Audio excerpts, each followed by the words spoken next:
यहाँ पर धम्मपद संघ ने जिन लोगों को आचार्य बनाया है, तो आचार्य बन जाने के बाद अब उनके कंधों पर भारत में धम्म प्रचार की जिम्मेदारी आ पड़ी है। इसीलिए आज मैंने ये सेशन रखा है, ये मैंने अनुरोध किया संघ से कि आज इस प्रकार के जो है एक प्रश्न उत्तर का जो कार्यक्रम जो है रखा जाए। मन से जो संदेह उत्पन्न होते हैं, ऐसा नहीं है कि सामने से प्रश्न आते हों, हमारे भीतर भी मन में कई प्रकार के संदेह उत्पन्न होते होंगे धम्म के प्रति जो है, लेकिन श्रद्धा के वश होकर या किसी और कारण से हम वो प्रश्न जो है उपस्थित नहीं कर पाते हैं और उन प्रश्नों के उत्तर नहीं जान पाते हैं, संदेहों को मिटा नहीं पाते हैं। इसलिए एक तरह से अंधश्रद्धा के तहत ही हम जो है धम्म का आचरण करने के लिए मजबूर हो जाते हैं, विवश हो जाते हैं। तो जितने भी हमारे आचार्य जिन्होंने आचार्य की परीक्षा पास की है, जो बोर्ड गठित किया गया 5 आचार्यों का, उन्होंने उनकी सही तरीके से परीक्षा ली और यह पाया कि अब जो है आचार्य बनने के लायक हैं, तब उन्हें जो है आचार्य घोषित किया। तो अब जो प्रचार की जिम्मेदारी आ पड़ी है, जब समाज में निकलेंगे मतलब निकलते तो रोज़ ही हैं, अब उस विशेष उद्देश्य को मन में बैठा कर निकलेंगे और उस तरीके से हम चर्चा करेंगे। जब भी चर्चा करेंगे तब जो है सामने से भी प्रश्न आएंगे, तो उन प्रश्नों का हम किस तरह से जवाब दें, यह प्रत्येक आचार्य को सीखना चाहिए, आना चाहिए। आचार्य का कोर्स कंप्लीट कर लिया हमने, वो बहुत अच्छी बात है। अब व्यवहारिक जो कोर्स है उसको भी हमें कंप्लीट करना चाहिए, उसको भी जानना चाहिए। सुन रहा हूँ आप लोगों को। प्रश्न यह था कि जब हम जो आचार्य बन गए हैं और अब हमारे ऊपर जो है धम्म प्रचार की जिम्मेदारी आ गई है, जब हम समाज में निकलेंगे धर्म प्रचार के लिए, तो समाज में सामने से प्रश्न आएंगे, तो उन प्रश्नों का जवाब जो है, पहला प्रश्न है कैसे देना है, दूसरा प्रश्न है क्या देना है। ये दोनों बातें बड़ी महत्वपूर्ण हैं। मेरा एक प्रश्न है कि क्या कोई व्यक्ति फसल उगाना चाहे और उसके पास भूमि ना हो, तो क्या हवा में वह फसल उगा सकता है क्या? जिस प्रकार से बिना भूमि के फसल नहीं उगाई जा सकती और उस फसल का उपभोग नहीं किया जा सकता, उसी प्रकार से हमें सोचना पड़ेगा, विचारना पड़ेगा कि भूमि क्या है। हमने 44 मिनट तक जो है एक आदमी को बुद्ध का धम्म दूसरे धर्मों से कैसे भिन्न है, यह बताने का प्रयास किया। 44 मिनट नहीं, पूरे एक दिन समझा सकते हैं, 2 दिन बोल सकते हैं धम्म के ऊपर, धम्म के गुणों का बखान कर सकते हैं। लेकिन बिना भूमि के फसल कैसे उगेगी? और हम चाह रहे हैं कि फसल उग जाए और फसल का उपभोग भी कर लें, ये हमारी इच्छा है। लेकिन भूमि नहीं खोज रहे हैं कि भूमि के बिना जो है फसल कैसे तैयार होगी। उसी प्रकार से जो जवाब हमने दिए, तो जो प्रश्न है उसमें हमें ये भी सोचना पड़ेगा कि हमने 41-42 मिनट तक जो उसको समझाया, क्या उसके बाद वो संतुष्ट हो गया? अभी अगर इस प्रश्न का उत्तर मैं जानना चाहूँ तो इसका उत्तर मिलेगा नहीं, वो संतुष्ट नहीं हुआ। अब प्रश्न उठता है कि वो संतुष्ट क्यों नहीं हुआ? हमने उससे पूछा नहीं है, वो व्यक्ति हमारे सामने नहीं है, लेकिन हम स्वतः से ये जान रहे हैं कि वो व्यक्ति जो है हमारे 41-42 मिनट की मैराथन धम्म के ऊपर, धम्म के गुणों के ऊपर स्पीच के बाद भी वो संतुष्ट नहीं है।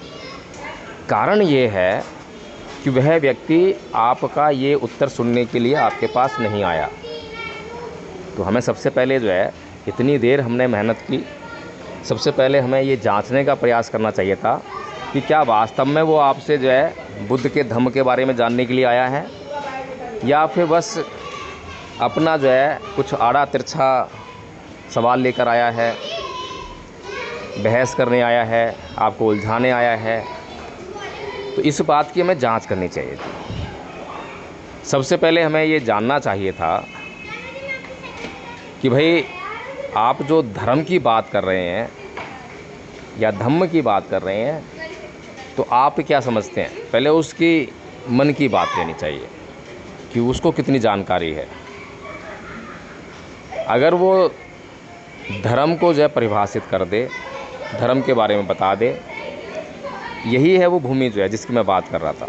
भूमि मतलब हम लोग पहले ये जानकारी ले लें कि हमें कहाँ पर काम करना है और कितना काम करना है, ताकि व्यर्थ में जो है हमारी एनर्जी वेस्ट ना हो और सामने वाले के भी हमें ख्याल रखना है कि सामने वाले की भी एनर्जी बेकार ना जाए, ये ख्याल रखना है। बेशक जो है वो गलत आदमी है, गलत मानसिकता लेकर आया है, लेकिन अगर हमें पहले ही मालूम पड़ जाए कि वो इस लेवल का आदमी नहीं है, इस स्तर का आदमी नहीं है, या फिर वह सुनने के लिए तैयार नहीं है, सुनाने के लिए आया है, और उसकी अगर ये जिज्ञासा है कि वो आपको सुनाना ही चाहता है, आपकी सुनना ही नहीं चाहता और कुछ भी ग्रहण करने के योग्य नहीं है, पात्रता ही नहीं है, तो आप केवल उसकी सुने, धैर्य रखकर, सहनशील बनकर, और सुनने के बाद पहले आप जो है भूमि तैयार करें सुनाने की। जब आपके लिए सुनाने की भूमि तैयार हो जाए, जब आपको लगे कि हाँ अब वो व्यक्ति जो है आपको सुनने के लिए तैयार है और जो आप कहेंगे उसको ग्रहण करने के लिए भी तैयार है, तब ये बात आती है कि अब उसे क्या बताया जाए। उससे पहले केवल मानसिकता की जांच। अब हमारे आसपास जो समस्याएं हैं वो समस्या यही है कि समस्या कुछ और है, इलाज कुछ और कर रहे हैं। समस्या की प्रकृति को जान ही नहीं रहे हैं और बार बार हम जो है चीख चीख कर बोल रहे हैं कि हम बुद्ध के धम्म को जानते हैं। हम जो है जानते हैं कि भगवान बुद्ध ने 4 आर्य सत्य दिए हैं। दुख है, दुख का कारण है, दुख का निवारण है, दुख का निवारण करने का एक मार्ग है, ये 4 आर्य सत्य हैं, ये अच्छी तरह जान लें। लेकिन बार बार जो है हम समस्याओं को हल क्यों नहीं कर पा रहे हैं, अपने समाज में सुख शांति और समृद्धि को क्यों नहीं स्थापित कर पा रहे हैं, क्या कारण है, उस पर हम जो है चर्चा नहीं कर पा रहे हैं, समझ नहीं पा रहे हैं। कारण सिर्फ एक ही है, मैं बार बार बताता आया हूँ, क्योंकि हमारी जो दृष्टि है वो सम्यक दृष्टि नहीं है। सम्यक दृष्टि नहीं मतलब वो जो नाना प्रकार के विकारों से बाधित है। अब नाना प्रकार के विकारों से अगर हमारी दृष्टि बाधित है तो जो चीज़ जैसा है उसको हम वैसा नहीं देख पा रहे, उसके यथार्थ स्वरूप को नहीं देख पा रहे हैं।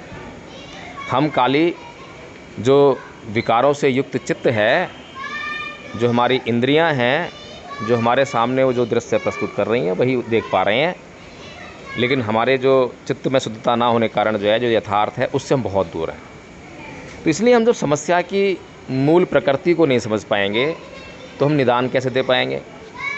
जब हमने ये पहले तय ही नहीं करा, जैसे ही मैंने आदरणीय आचार्य योगेंद्र जी के मुख से ये प्रश्न सुना और प्रश्न का वातावरण सुना तो मेरा एकदम दिमाग जो वहीं गया। और आप लोगों ने मेरे वीडियो देखे होंगे, अधिकतर वीडियोज़ में जो है किसी भी प्रकार के लोग हों, सबसे पहले भूमि तैयार करने का प्रयास। अगर भूमि तैयार हो गई तो फिर चर्चा आगे बढ़ती है, भूमि तैयार नहीं हुई तो उस चर्चा को वहीं छोड़ देते हैं, ज़्यादा हम जो है उसमें समय नहीं लगाते। तो ये जो जिम्मेदारी है धम्म प्रचार की, धम्म के बारे में बताने वाले तो बहुत से लोग हैं, बहुत बड़े बड़े लोग हैं, बड़े बड़े विद्वान हैं, लेकिन फिर भी सबसे जो मूल कार्य है, सबसे ज़्यादा ज़रूरी कार्य जो यही है कि पहले जो है अपनी बातों को धम्म को बताने के लिए भूमि तैयार करें, सामने वाले को तैयार करें कि वो हमें वास्तव में सुनना चाहता है या सुनाने की नियत से आया। जैसे कि मैंने आपको एक कहानी भी सुनाई थी कि एक व्यक्ति जो है बुद्ध के पास 3 समय आता है, एक नहीं आता बल्कि 3 व्यक्ति आते हैं, सुबह आता है, दोपहर को आता है, शाम को आता है। और ये कहानी आपको जो है बहुत बड़ा मार्गदर्शन देती है। कहानी घटित हुई या नहीं हुई मैं नहीं जानता, लेकिन बहुत बड़ा मार्गदर्शन है। मार्गदर्शन है कि प्रश्न क्या होता है, प्रश्न क्या होना चाहिए और अवधारणा क्या होती है। आप प्रश्न का तो हल दे सकते हैं, प्रश्न है तो समाधान प्रस्तुत कर सकते हैं, लेकिन अवधारणाएं हैं तो बिना अवधारणाओं से मुक्त हुए किसी को जो है आप कुछ भी देने के लिए सक्षम नहीं हैं। अवधारणाओं से ग्रस्त व्यक्ति कुछ भी ग्रहण करने के पात्र ही नहीं है। तो हमें बहुत ही धीर गंभीर होकर जो है धम्म का प्रचार करने की तरफ बढ़ना है, समाज में उतरना है। इसीलिए आज जो ये प्रश्न उत्तर का जो सेशन रखा गया कि हम बस रटते जा रहे हैं, सीखते जा रहे हैं, या कुछ व्यवहार करने योग्य भी सीख रहे हैं। तो मैं समझता हूँ कि आप लोगों को जो है यह पता चला होगा कि हमें क्या करना चाहिए और क्या नहीं करना चाहिए। फिर धम्म और धर्म की भी बात जो है आदरणीय प्राचार्य हरिदास चंद्रा जी ने कही। धम्म और धर्म के ऊपर जो है पूरा पाठ भगवान बुद्ध और उनका धम्म में दिया गया है, और उस पर मैं विशेष प्रकाश डाल चुका हूँ, बता चुका हूँ कि धम्म और धर्म, जहाँ तक भाषा का अंतर है तो कोई फ़र्क नहीं पड़ता, चाहे आप उसको धर्म कह लो चाहे धम्म कह लो। लेकिन जब उसकी क्रिया, उसके व्यवहार की बात आती है तब बहुत बड़ा फ़र्क नज़र आता है। यानी कि जब एक हिंदू जिसे धर्म कहता है तो वो बुद्ध का धर्म और बुद्ध का धम्म नहीं है। जिसे एक मुसलमान धर्म कहता है या मजहब कहता है तो वो बुद्ध का धम्म और धर्म नहीं है। एक ईसाई जिसको रिलीजन कहता है, धर्म कहता है, तो वो बुद्ध के लिए जो है धर्म या धम्म नहीं है। हमें बिल्कुल स्पष्ट होकर जो है इन बातों को समझ लेना चाहिए कि भाषाई अंतर भी है और गुणवत्ता, व्यवहारिक अंतर भी है। तो इसलिए जो है हमें शब्दों के जो माया जाल से बचना चाहिए, शब्दों का प्रयोग किस लिए होता है ये समझना चाहिए। और धम्म प्रचार करने जब हम निकलें तो सबसे पहले हमें दूसरों का असेसमेंट करने के लिए जितना अधिक हो सके उतना उनको सुनें। जितना अधिक उनको सुनेंगे उतना हम उनको समझ पाएंगे। हमारे पास प्रथम वर्ष का कोर्स है, बहुत मामूली कोर्स है। किसी ने तो 3 दिन में ही कोर्स कंप्लीट कर लिया है, किसी ने 1 महीने में कर लिया है, किसी ने 2-4 महीने में कर लिया है। बहुत बड़ा कोर्स नहीं है। ऐसे लोग हैं जो बौद्ध धर्म पर सालों साल से स्टडी कर रहे हैं। आदरणीय पूजनीय भंते जी आपके बीच में आए थे, देखिए कितना धम्म की नॉलेज है। तो हम अगर बिना किसी को जाने, सामने बैठा हुआ आदमी धम्म की बहुत भारी भरकम नॉलेज लिए हुए है और हम उसको धम्म सिखा रहे हैं, तो बताइए हम जो अक्लमंद हैं या मूर्ख हैं? वो तो हमारे मज़े लेगा, खूब अंदर ही अंदर जो आनंद को मज़े लेगा कि भाई किसे समझा रहा है, क्या बात कर रहा है।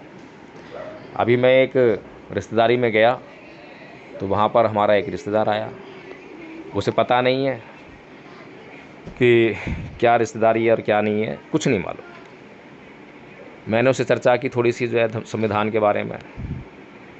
मैंने आर्टिकल 21 के बारे में चर्चा करी। भाई आर्टिकल 21 जो है कुछ बातें करता है, तो बोलता है कि आपको क्या पता आर्टिकल 21 क्या है। अब मैं क्या जवाब देता उसका जो है। मैं समझ गया कि ये आदमी जो है बात करने योग्य ही नहीं है, असभ्य आदमी है जिसको तमीज़ ही नहीं है। अगर ये जानने की कोशिश करता, समझने की कोशिश करता, मतलब चर्चा बहुत कुछ होती जो बैकग्राउंड में है। इसीलिए मैंने वो नाप लिया कि हाँ ये व्यक्ति जो है बात करने योग्य भी नहीं है। तुरंत वहाँ मैंने बातचीत समाप्त करी, मैंने आगे बातचीत नहीं करी। तो इसलिए जो है धम्म प्रचार अगर सीखना है तो वो भी बुद्ध से ही सीखना पड़ेगा। बुद्ध केवल पात्र व्यक्तियों को ढूंढ रहे हैं और पात्र व्यक्तियों को दे रहे हैं। जिनको ज़रूरत है उनको दे रहे हैं। चाहे तो जिनको ज़रूरत है वे उनके पास चल कर आ रहे हैं, या जिनको ज़रूरत है और जो पात्र व्यक्ति हैं उनके पास नहीं आ पा रहे हैं तो वो खुद उछल कर उनके पास जा रहे हैं। उनका उद्देश्य धम्म प्रचार करना है। ये देखना नहीं है कि मेरे पास कोई आएगा तब मैं ज्ञान दूंगा या मैं किसी के पास जाकर ज्ञान नहीं दूंगा, ये कोई सवाल नहीं है। धम्म प्रचार करना है, मनुष्य कल्याण करना है, तो उसके लिए केवल और केवल पात्रता की जांच करनी है। जैसे ही पात्रता खरी उतर जाए वैसे ही अपना काम शुरू कर दीजिए। तो इसीलिए जो है जितना आप सामने वाले को सुनेंगे, जितना सुनेंगे। उदाहरण मैंने आपको एक और दिया था कि मैं लखनऊ में जब गया तो वहाँ पर एक IPS अधिकारी हैं हमारे, नाम नहीं बताऊँगा मैं, सम्माननीय हैं। तो उनके पास बैठे तो 1 घंटे तक समय बोलते रहे, 1 घंटा पूरा, ज़्यादा ही हो गया होगा, बल्कि मैं तो टाइम नोट नहीं किया। उसके बाद बोलते हैं कि आपको तो बोलने का मैंने मौका ही नहीं दिया। तो मैंने कहा आज तो हमारे पास इतना ही समय था, अब अगली बार जब भेंट होगी जब बात करेंगे, कोई बात नहीं। तो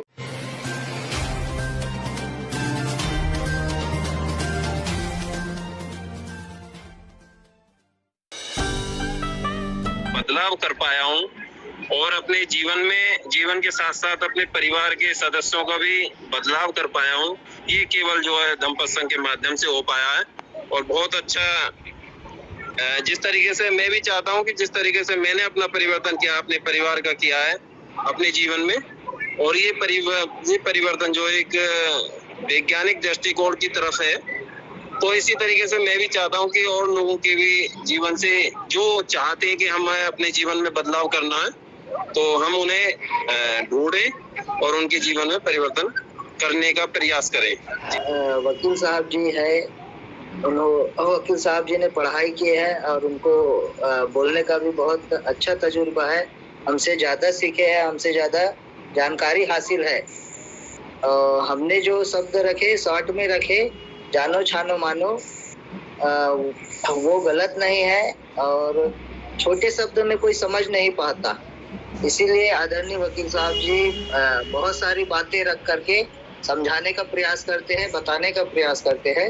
इसी वजह से लोग समझ जाते हैं, और हमने शॉर्ट में बताना चाहे तो नहीं समझ पाए जी। किया गया था और मेरे सामने भी आया था, लेकिन मैंने हर संभव प्रयास किया, क्योंकि धम्म सत्संग के माध्यम से जो भी मैंने अभी तक सीखा है उसके अकॉर्डिंग मैंने उत्तर देने का प्रयास किया उन्हें। लेकिन फिर भी मैं उस प्रश्न को आपके समक्ष रख रहा हूँ जो उन्होंने किया था मुझसे।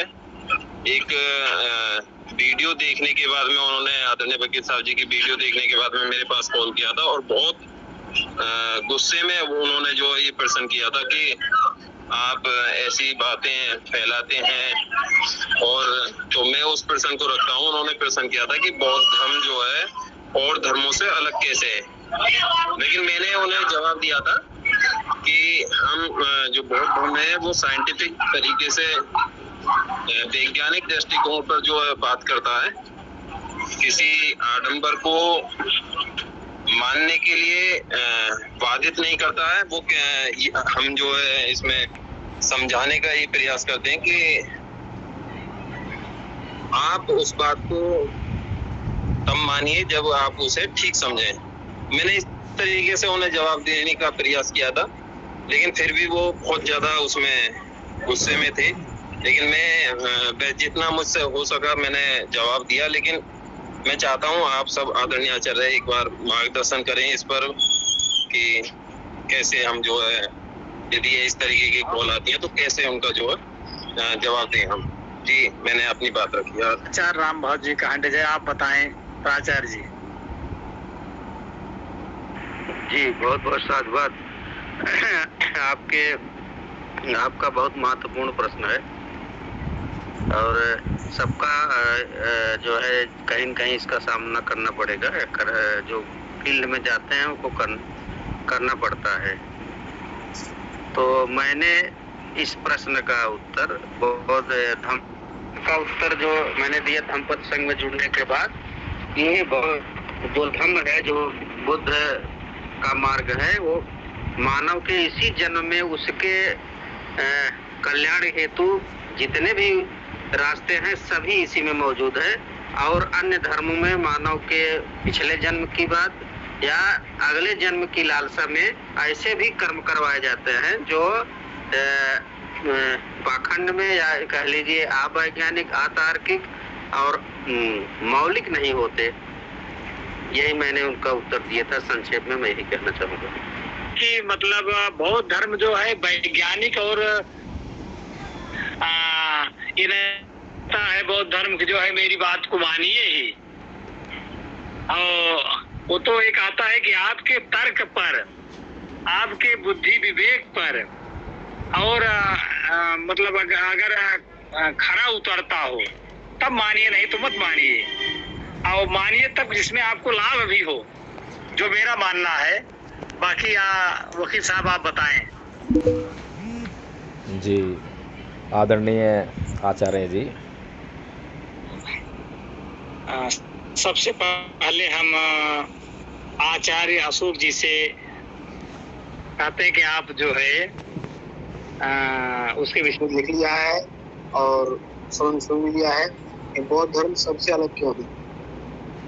इसमें बौद्ध धर्म की बात है या धम्म की बात है। धम्म का अर्थ होता है धारण करना, जो हमारी सच्चा मार्ग है, धारण करना होता है। बौद्ध धर्म की बात है तो बौद्ध धर्म में बहुत सी बातें हैं कि उनमें मूर्ति पूजा नहीं है और हमें सच्चे मार्ग की तरफ ले जाते हैं, सीध मार्ग बताते हैं, जो अन्य और धर्मों में या हिंदू धर्म में या और धर्म में जो सील है वो सील बताए जाते हैं, लेकिन उनको तोड़ मोड़ के बताया जाता है और उनको उससे बताया जाता है जिस तरह से कोई आदमी समझ सकता। यहाँ पर सीधा साधा है और वैज्ञानिक रूप से हमारे भगवान तथागत गौतम बुद्ध ने कहा है कि पहले जानो फिर मानो। वहां पर केवल मानना ही मानना है, इसलिए हमारा जो है धर्म का बौद्ध धर्म सबसे अलग इसलिए है। ना ही मैं बोलना चाहूंगा जय भीम। बहुत बहुत साधुवाद आचार्य जी। आदरणीय ब्रिजलाल जी, आपका हैंडेज है, आप अपनी बात रखें। आदरणीय ब्रिजलाल जी, आदरणीय ब्रिजलाल जी, आपका हैंडेज था, आप अपनी बात रखें। नहीं सुन पा रहे हैं। धम्मपद जी मान्यवर सुन पा रहे रखें आप। जी जी ठीक अपनी बात रखिए आदरणीय। बाद में कर लूंगा मैं बात, आगे बढ़ने दो कार्रवाई में बाद में रखूंगा। जी चलिए जी आदरणीय, बहुत बहुत साधुवाद। शॉर्ट में यही है, जानो छानो मानो। और जो व्यक्ति समझना नहीं चाहते तो आचार्य योगेन जी ने बहुत सारे समझाने के लिए बहुत सारे क्वेश्चन रखे हैं। अब वो समझना ही नहीं चाहते, मानना ही नहीं चाहते तो वो अलग चीज है। और उसका सही उत्तर यही है, जानो छानो मानो। यही बुद्ध धर्म को सब धर्मों से अलग करता है और विशेषताएं यही है। जो समझना नहीं चाहते उनको आचार्य योगेन जी ने समझाने का बहुत प्रयास किए। वो बहुत गुस्से में थे, इसीलिए कोई बात को मानना नहीं चाहते। और जानो छानो मानो ये स्पेशल विशेषता है। जी बहुत बहुत साधुवाद। चलिए आचार्य जी, बहुत बहुत साधुवाद। आदरणीय आचार्य प्रवेश जी,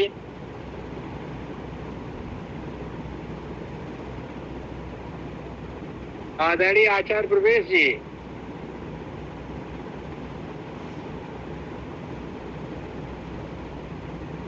आदरणीय आचार्य प्रवेश जी।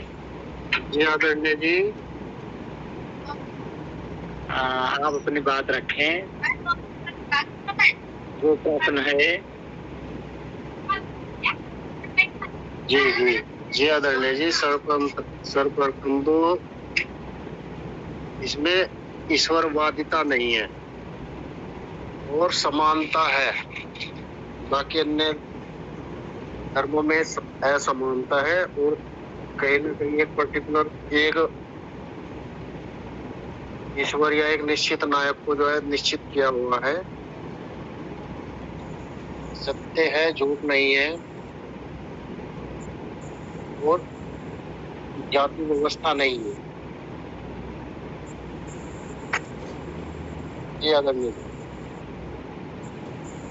चलिए बहुत बहुत साधुवाद आचार्य जी आपको। आदरणीय आचार्य अरुण जी, आदरणीय आचार्य अरुण जी, जय भीम, नमो बुद्धाय। आप अपने विचार व्यक्त करिए।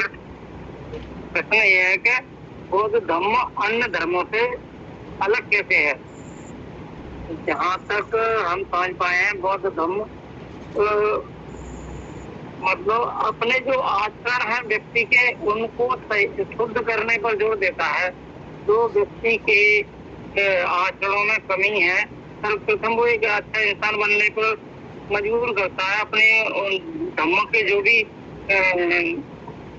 इच्छाएं हैं उनसे सीख करके वो अपने आचरण पर काम करता है। तब समाज में जाता है तो सभी के साथ मैत्रीपूर्ण और बगैर द्वेष की भावना के समानता पूर्वक सभी से व्यवहार करता है और उनका सुख भोगता है और धम्मों के बारे में भी सभी को बताता है वो। और बुद्ध धम्म में समानता सभी के और जीवों के प्रति करुणा दया प्रेम की भावना है, जहाँ तक मैं यही समझता हूँ। चलिए, बहुत बहुत साधुवाद आचार्य जी। आदरणीय प्राचार्य राम बहादुर जी, आप आदरणीय प्राचार्य राम बहादुर जी में जी आदरणीय जी, मैंने तो बताने की पहले ही कोशिश की उसी प्रश्न का उत्तर कि बौद्ध धर्म मैंने जो बताया था इसी के परिप्रेक्ष्य में कि बौद्ध धर्म संक्षेप में कहा जाए कि मानव कल्याण के लिए जितने भी रास्ते हैं, सर्वोत्तम रास्ते, और उसी जन्म में इसी जन्म में जितने भी रास्ते हैं वही बौद्ध धर्म में की शिक्षाएं हैं। और धर्मों में या तो पिछले जन्म को दोषी मान करके इस जन्म को जो है हीन किया जाता है, या अगले जन्म का लालच दे करके उससे जो है पाखंडवाद या गलत काम करवाया जाता है। इसलिए बौद्ध धर्म न अगले जन्म की बात करता है न पिछले जन्म की बात करता है। इसी जन्म में सब कुछ कल्याण हेतु जो भी रास्ते हो सकते हैं भगवान बुद्ध की शिक्षाओं में वही समाहित है, ऐसा मैं कह सकता हूँ। बहुत बहुत साधुवाद आज प्राचार्य जी। सही, यही सही है, यही सही चीज है। और धर्मों में तो स्वर्ग नरक आत्मा परमात्मा तमाम जो है ढोंग पाखंड रहता है, लेकिन बौद्ध धर्म में ये सारी चीजें नहीं देखने को आपको मिलेगी। जो मिलेगा वो वैज्ञानिक तर्क पर खरा होगा। तो यह मेरा भी मानना है। आदरणीय धम्मपद से आचार्य जी आप अपनी बात रखें, आपका हैंडेज है। जी आदरणीय, बहुत बहुत साधुवाद।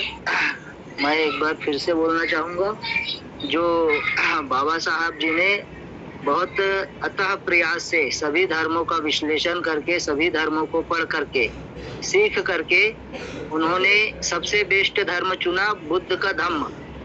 और हम जो जितने भी यहाँ जुड़े हैं हम सब अंधभक्त है, बाबा साहेब के कहे अनुसार बुद्ध में गए हैं, उसके बाद सीखने का प्रयास कर रहे हैं। पहले बुद्ध के धम्म में जा चुके हैं, अब उसका विश्लेषण कर रहे हैं, सीख रहे हैं। हम तो पहले अंधभक्त में गए हैं बाबा साहेब के कहने पर। जी बहुत बहुत साधुवाद आचार्य जी। और जो आचार्य प्राचार्य हैं जिनको हम देख नहीं पा रहे हैं वो अपनी बात रखें हैंड रेज करके।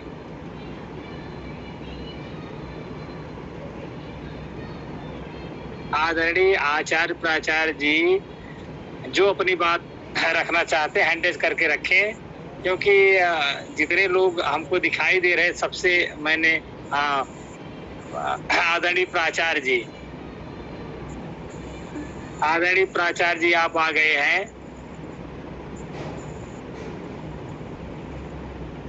अभी नहीं सुन पा रहे हैं। आदरणीय प्राचार्य जी,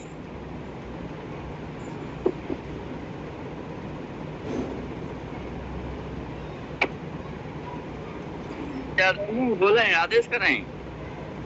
हाँ प्राचार्य जी, बौद्ध धर्म अन्य धर्मों से अलग है, उसके विषय में आप बताइए। प्रश्न में पुनः दोहराएं आदरणीय। बौद्ध धर्म अन्य धर्मों से कैसे अलग है उसके विषय में आप बताएं, अपनी बात रखें। जी आदरणीय, तो सबसे पहले तो मैं ये कहना चाहता हूँ कि बौद्ध धर्म ही नहीं है, बौद्ध धम्म है, मार्ग है, रास्ता है। ये धर्म तो बिल्कुल नहीं है। हाँ, ये बात और है कि ये जो रास्ता है, ये जो पथ है, जिस रास्ते पे जिसको बौद्धिस्ट कहते हैं, वो जो चलते हैं, बहुत उच्च मार्ग है, अच्छा मार्ग है। और इसमें समानता की बात आती है, विषमता तो बिल्कुल नहीं है। तो मैं यही कहना चाहूंगा कि बौद्ध दो धर्म नहीं है, ये रास्ता है, धम्म है, जिस पर चलना, जो चलता है इस धम्म पे, इस रास्ते पे, उसका कल्याण होता है। वो जो जिसको हम मानव कहते हैं, उसमें मानवता जो होती है वो आती है। वो मानवता क्या होता है इस चीज को समझ पाता है। तो तथागत ने कोई धर्म का आविष्कार नहीं किया है, वो धम्म, एक रास्ता, एक मार्ग जो बताया है, जिस मार्ग में चल के सभी अपना कल्याण कर सकते हैं। प्राणी मात्र जो है, जो मनुष्य है, वो अपना कल्याण कर सकते हैं और करते हैं। इसलिए इसको अभी कुछ दिन पहले जो महानुभाव जुड़ते थे, वो धम्म उनके मुंह से मैंने नहीं सुना। जब भी कहे तो बौद्ध धर्म ही उनके मुंह से सुना मैं। जबकि बौद्ध धर्म नहीं होता है, धर्म और धम्म में अंतर होता है। धर्म में क्या होता है कि धर्म में आप धर्म ग्रंथ जो होते हैं उनको नकार नहीं सकते, उसको उसकी अपमान या अवहेलना नहीं कर सकते, उसको आपको मानना है, वो सही लिखा है, गलत लिखा है, इस पर आप टीका टिप्पणी नहीं कर सकते। लेकिन जो धम्म होता है, ये एक वैज्ञानिक टेम्परामेंट जो इंक्रेज करने की बात करती है, अपने सोच को आगे ले जाती है, अपने सोच को अग्रसर करने की बात,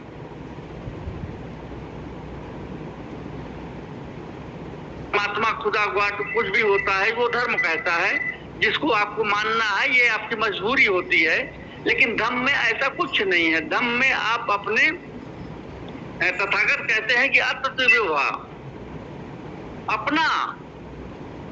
अपने विचार से, अपने तर्क बुद्धि से, अपने विवेक से अगर आप कोई काम करते हैं तो आप मानव हैं, सही मायने में मानव हैं। अब अगर आप किसी के बात पे चलते हैं, किसी कोई अगर कह दिया कि ये सही है, उस पर आप विवेक नहीं करते हैं, तर्क नहीं करते हैं, अपना बुद्धि नहीं लगाते हैं, कोई कह दिया कि ये क्रिएटर है, ये सब कुछ करता धरता है, और आप उसको मान लेते हैं आंख बंद करके, तो ये धर्म की परिभाषा होती है। लेकिन धम्म ऐसा नहीं कहता है। धम्म कहता है कि अत दीपो भव, अपना दीपक खुद बनो, खुद विचार करो, खुद सोचो, खुद समझो, तब उस पर कार्य करो, जिसे धम्म कहते हैं।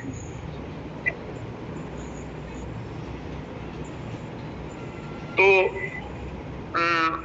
धम्म और धर्म जो होता है, तो धम्म तो सर्वोपरि है। धर्म, कोई धर्म कुछ सिखाता है, कोई धर्म किसी को मार काट की बात करती है, कोई धर्म किसी को ऊंच नीच की बात करती है, कोई धर्म छुआछूत की बात करती है। तो लेकिन जो धम्म है, ये इक्वलिटी में विश्वास करता है, बराबरी की बात करती है, एकता की बात करती है, समता की बात करती है, समानता की बात करती है, इसीलिए वो धम्म है।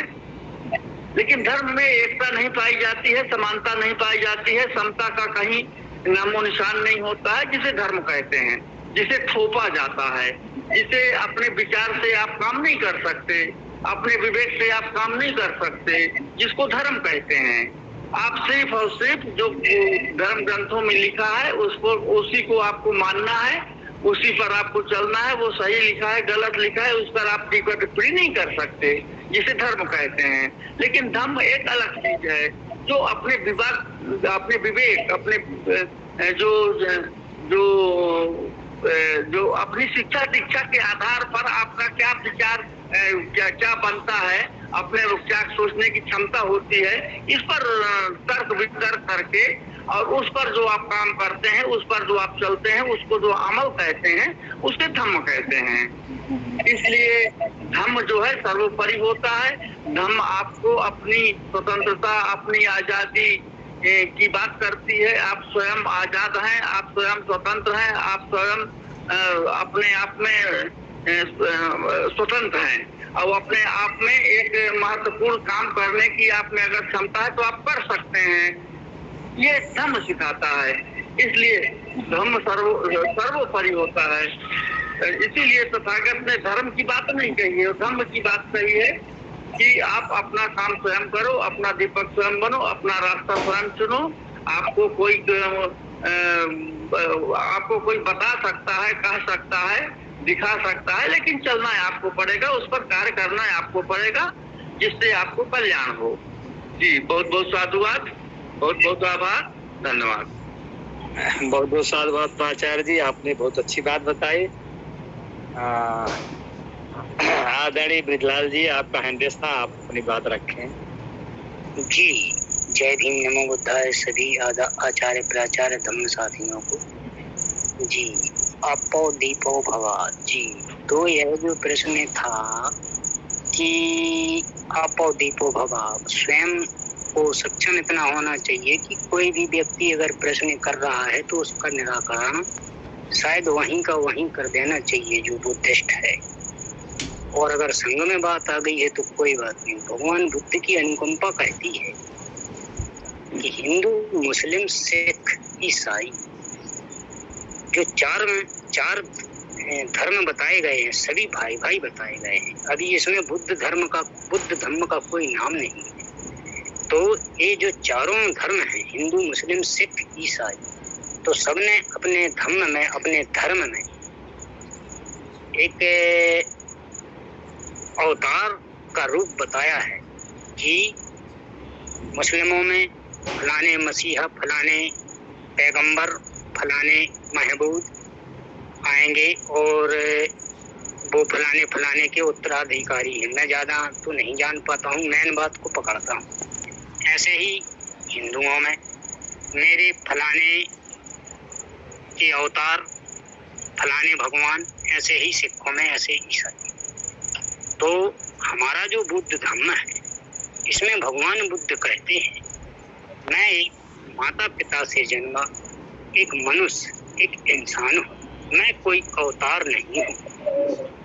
जो अवतार होने वाले ही पढ़ पा रहे हैं कि उसमें हिंसा ना करना, राग ना करना, द्वेष ना करना, चोरी ना करना, ये तो बातें धम्म में हैं, लेकिन मेन मुख्य बातें हैं जो शायद यही है जो अवतार बताते हैं, भगवान बताते हैं। वह धम्म और धर्म का भेद नहीं समझ सकते। तो मैं अपनी वाणी को विराम देने जा रहा हूँ, क्योंकि बातें तो इसमें बहुत हैं। इसमें भगवान बुद्ध कहते हैं, चाहे कोई कितना भी अपराधित करने की कोशिश करे, उसके लिए अपन किसी भी प्रकार से ताड़ना यानी दंडित नहीं कर सकते। अपने पास मात्र एक ही चीज है, क्षमा। तो क्षमा करना ही इस धर्म में सिखाया गया है। बाकी अन्य धर्मों में कोई क्षमा गति नहीं है, कोई किसी भी प्रकार की रुकने वाली स्थिति नहीं है। मैं अपनी वाणी को विराम दे रहा हूँ। मैंने तो यही समझा है कि जय। चलिए बहुत बहुत साधुवाद। आदरणीय धम्मपद से आचार्य जी बोले, अपनी बात रखें। जी आदरणीय जितने जब जुड़े हुए सदस्य आदरणीय आचार्य प्राचार्य जी ने जो सुझाव रखे हैं, उनमें आचार्य योगिन जी से जानना चाहूंगा कहाँ पर आपको संतुष्टि मिली या कहीं पर संतुष्टि नहीं मिली। तो आगे वकील साहब जी अपनी बात रखेंगे। इसके पहले हम आचार्य विकास मेश्राम जी, आपको अपनी बात रखने के लिए कहा गया था, लेकिन आपने तो संचालन शुरू कर दिया। ये जो कि संघ की जो नियम है उसके अनुरूप नहीं है। कृपया संचालक महोदय से माफ़ी मांगें आप जो इस बात के लिए। आपको जो प्रश्न रखा गया है, जो आचार्य योगेंद्र जी ने संघ के सामने उपस्थित किया है, उस प्रश्न का उत्तर देने के लिए आपको कहा गया है। संचालन तो ऑलरेडी आचार्य ओम प्रकाश जी कर रहे हैं। जी आदरणीय जी, मैं संचालक जी से माफी मांगता हूं और मैंने अपनी बात रखा है हैंड रेस करके। जी बहुत बहुत साधुवाद। चलिए बहुत बहुत साधुवाद। आदरणीय आचार्य प्रेम नारायण जी अपनी बात रखें। जी आचार्य जी को संचालक महोदय जी की अनुमति से मैं कहना चाहता हूँ कि हम फंसे हैं दो शब्दों में, बुद्ध धम्म और धर्म। तो हमारे महापुरुषों ने संसार में सुख प्राप्त करने के लिए, सब सुखी रहें, इसके लिए अनेक तरह के देशनाएं दी। सर्वप्रथम भगवान तथागत गौतम बुद्ध ने हमें देशनाएं दी। उन्होंने पहले तो खुद पे अभ्यास किया, खुद पे अभ्यास करने के बाद उन्होंने वो वहां तक पहुंचे जो उन्हें प्राप्त करना था। जो कुछ उन्होंने प्राप्त किया, उसके बाद उन्होंने संसार में सारे प्राणियों के लिए जो देशनाएं दी, वह तथागत बुद्ध का धम्म है। लेकिन जो चतुर चालाक लोग होते हैं, उन्होंने हमारे महापुरुषों के जो शिक्षाएं थी, जो देशनाएं थी, जो अनुभव थे समाज हित के लिए, प्राणी मात्र के लिए हित में थे, तो उन्होंने चतुराई से उनको नष्ट करने के लिए एक धर्म की स्थापना करी। धर्म को स्थापित करके उन्होंने तमाम तरह के अनुष्ठान और क्रियाकलाप जैसे यज्ञ करना और तमाम प्रकार की जो अपने स्वार्थ के हित में उन्होंने रचनाएं की, हमारे महापुरुषों को काउंटर करने के लिए। तो हमारे महापुरुषों ने हर हमेशा सब जीवों के लिए बात करी है। जो अन्य धर्म है, जैसे पहले बुद्ध धर्म ही था, उसके बाद हिंदू धर्म तो अगर बनो है, शायद है कि 1100 ईस्वी के समथिंग, अच्छा 700 800 900 ईस्वी के समथिंग से। उसके पहले ईसाई, उसको आज 2000 वर्ष हो गए। ईसाई, यहूदी और मुस्लिम, पारसी, जैन और तमाम प्रकार के जो धर्मों का एवोल्यूशन हुआ, निर्माण हुआ, जो पहले नहीं थे, जो बाद में जो चतुर चालाक लोग हैं उन्होंने किया। तथागत बुद्ध के धम्म से सारे प्राणियों को, जितने जीव संसार में हैं, सबको समता, बंधुता, न्याय, प्रेम, सारी चीजों का उद्बोधन है। उनके द्वारा जब तक बौद्ध धर्म इस भारत में रहा, भारत से विदेशों में गया, तो तब तक सब में सुख समृद्धि रही। आज देखो वर्तमान स्थिति में जितने हिंदू धर्म के लोग हैं, मान रहे हैं, तो कई प्रकार के छलावा में पल रहे हैं। तो भाई को भाई से प्रेम नहीं है, भाई को भाई नहीं सवारा, माँ बाप को बेटा नहीं सवारा, और बेटा को माँ बाप नहीं पसंद है, क्योंकि उनकी पूर्ति बढ़ गई है, तो उनकी पूर्ति नहीं होती है। तो हमारे महापुरुषों ने इस पर स्टडी करी है और संसार को सुखमय जीवन जीने के लिए सारी योजना बना, वही धर्म है। इतना ही मैं जानता हूँ, जान सका हूँ। आचार्य जी, प्राचार्य जी, सभी को जय भीम, नमस्ते। बहुत बहुत साधुवाद आचार्य जी। शक्ति का हैंडेस था, आप अपनी बात रखें आदरणीय।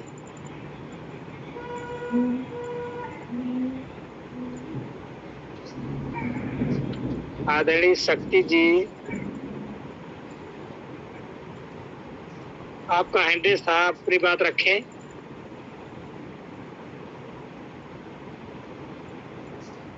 आदरणीय शक्ति जी, आपका हैंडेस था, अपनी बात संघ के सामने रखें।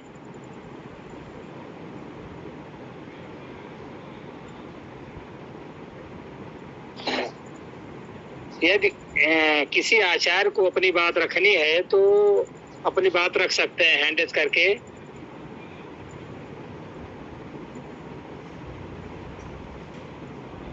हाँ, रोहित जी अपनी बात रखें, आचार्य रोहित जी अपनी बात रखें।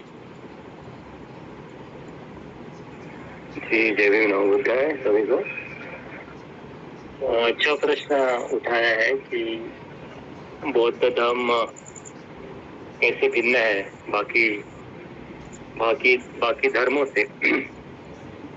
तो धर्म और धम्म में तो प्राचार्य जी ने थोड़ा सा डेफिनेशन बता ही दिया कि धर्म क्या है और धम्म क्या है, लेकिन प्रश्न ये है कि भिन्न कैसा है।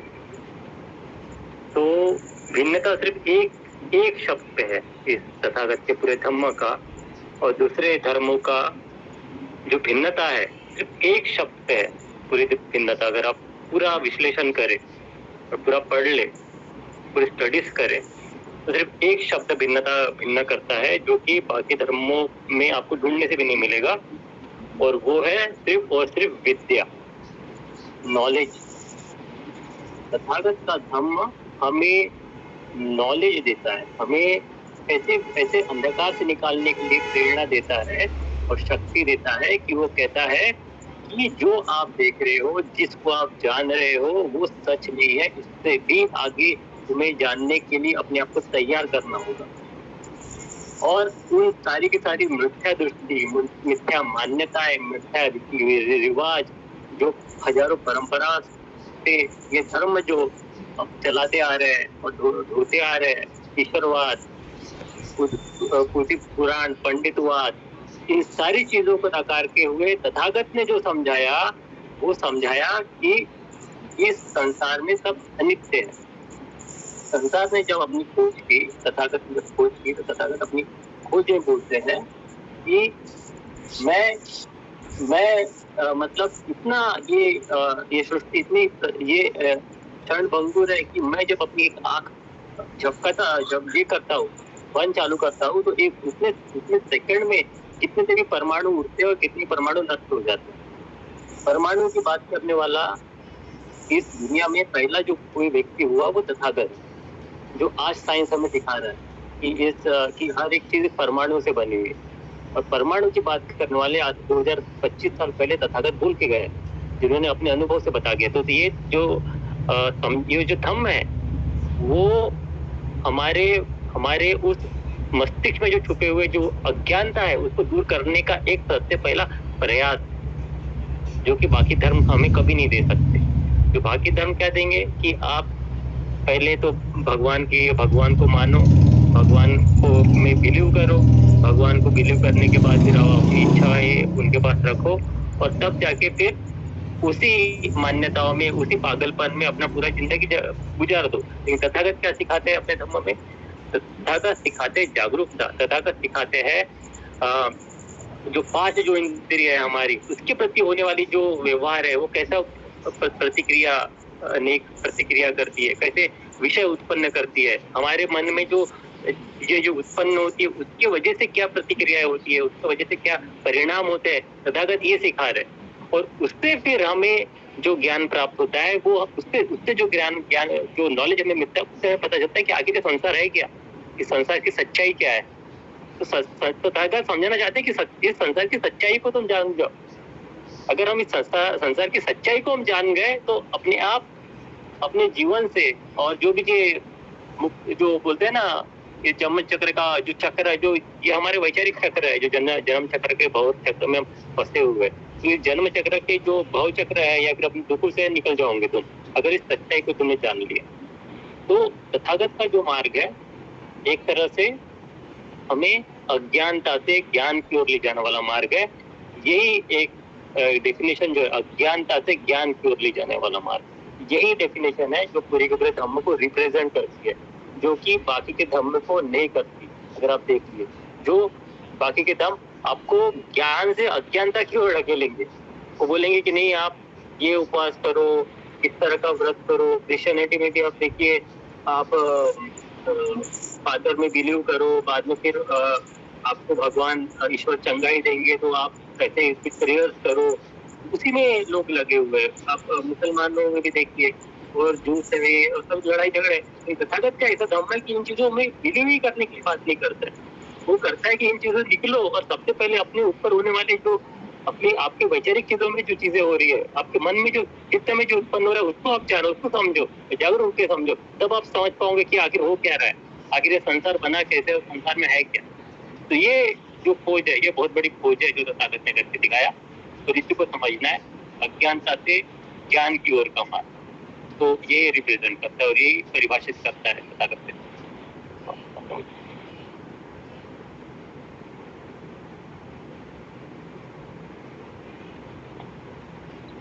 बहुत बहुत धन्यवाद आचार्य जी। आदरणीय आचार्य सुमन जी, आदरणीय आचार्य सुमन जी,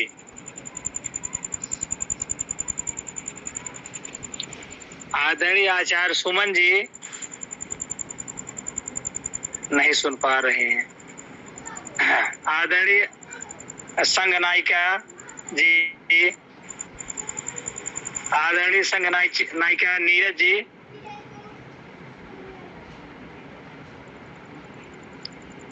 आदरणीय संघ नायिका नीरज जी,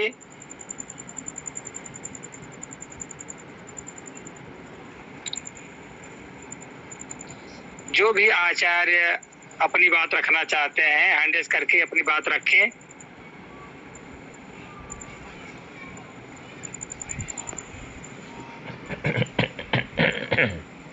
आचार्य कपिल देव जी।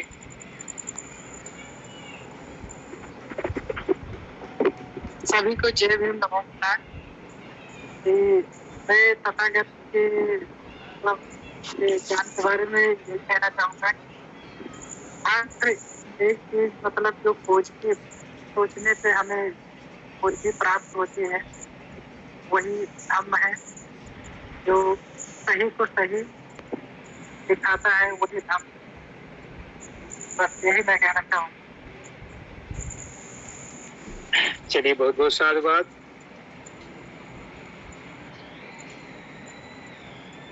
तो जो आचार्य छूटे हैं, अगर अपनी बात रखना चाह रहे हैं तो हैंड रेज करके अपनी बात रख सकते हैं। जो भी आचार्य छूटे हुए हैं, अपनी बात रखना चाहते हो तो हैंड रेज करके अपनी बात रख सकते हैं।